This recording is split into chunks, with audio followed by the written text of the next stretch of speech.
वक्त विधानसभा में सीएम भजनलाल शर्मा बोल रहे हैं, सीधे आपको ले चलते हैं।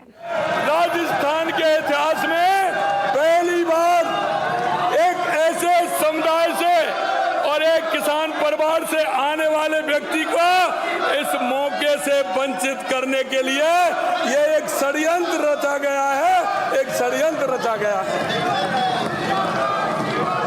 माननीय प्रधानमंत्री जी एवं माननीय केंद्रीय मंत्री महोदय का भी आभार व्यक्त करता हूं कि केंद्रीय बजट के लिए हमारे द्वारा प्रदेश के विकास के संबंध में उठाए गए प्रमुख प्रस्तावों को उनके द्वारा स्वीकार इसमें शामिल किया गया है।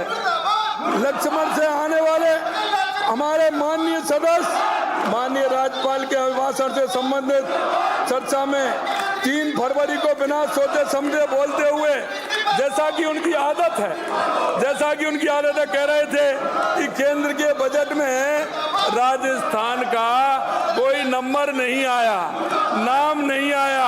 अरे माननीय सदस्य, मैं आपको ध्यान से सुनने की जो बीमारी है, क्योंकि आप ध्यान से सुनते नहीं हैं, मैं उनके साथ यही सभी मान्य सदस्यों को ध्यान दिलाना चाहता हूं कि प्रदेश के लिए अति महत्वपूर्ण इसलिए कि राजस्थान के लिए पानी की आवश्यकता है और इन्होंने जल जीवन मिशन में उनकी सरकार के समय में प्रदेश की दृष्टि से संपूर्ण देश में, पूरे देश में अंतिम पायदान पर खड़ी थी।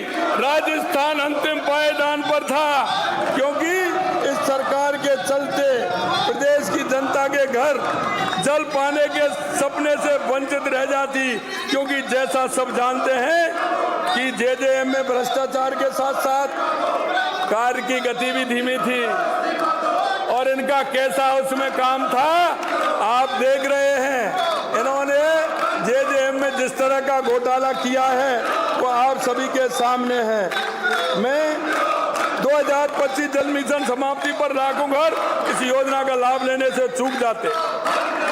हमारे अनुरोध पर मैं माननीय अध्यक्ष जी आपके माध्यम से कहना चाहता हूं, ये डबल इंजन की सरकार है और ये हमारे अनुरोध पर जेजेएम की अवधि बढ़ाकर, क्योंकि उनको पता था कि राजस्थान की कांग्रेस की सरकार ने जेजेएम में किसी तरह का काम नहीं किया, सिवाय भ्रष्टाचार के कुछ नहीं किया। हमारी पहल पर 2028 तक बढ़ाने का काम हमारी केंद्र की सरकार ने किया है। हमारे नेता प्रतिपक्ष तो कई बार बड़ी संजीदगी से काम लेते हैं, लेकिन आज नेता प्रतिपक्ष की कुछ नहीं चली। आप नेता प्रतिपक्ष की कुछ नहीं चली, उनको वंचित किया। अरे इतने दबाव में तो मत आओ, इतने दबाव में जिस तरह से काम कर रहे हैं, एक किसान के बेटे को वंचित कर दिया, एक ऐसे बेटे को वंचित कर दिया जो बोलने नहीं दिया। और ये कांग्रेस आज से नहीं, ये बाबा साहब भीमराव अंबेडकर के समय से ये दलित और पिछड़ों पर अन्याय करती आई है और वो ही आपके सामने आज सदन में पैदा करके बता दिया।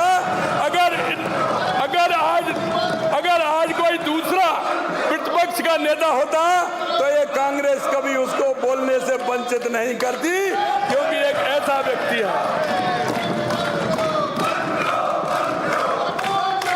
माननीय मैं प्रधानमंत्री जी और माननीय केंद्रीय वित्त मंत्री जी का भी धन्यवाद देता हूं।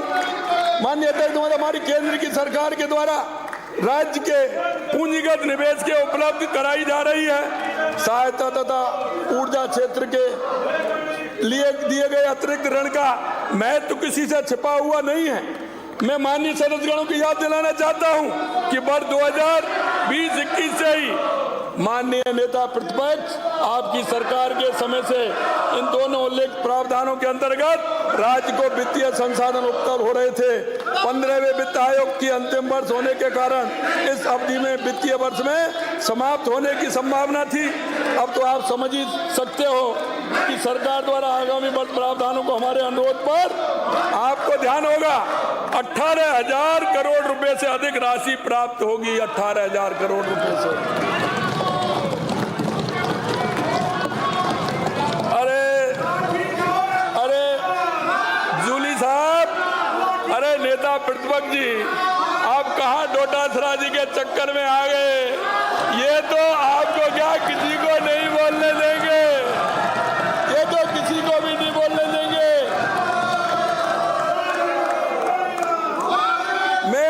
मैं तो ये कहना चाह रहा था कि डोटासरा जी, अगर आप डायरी पेन लेकर के बैठते हैं तो आपको मालूम पड़ता कि ये डबल इंजन की सरकार क्या होती है।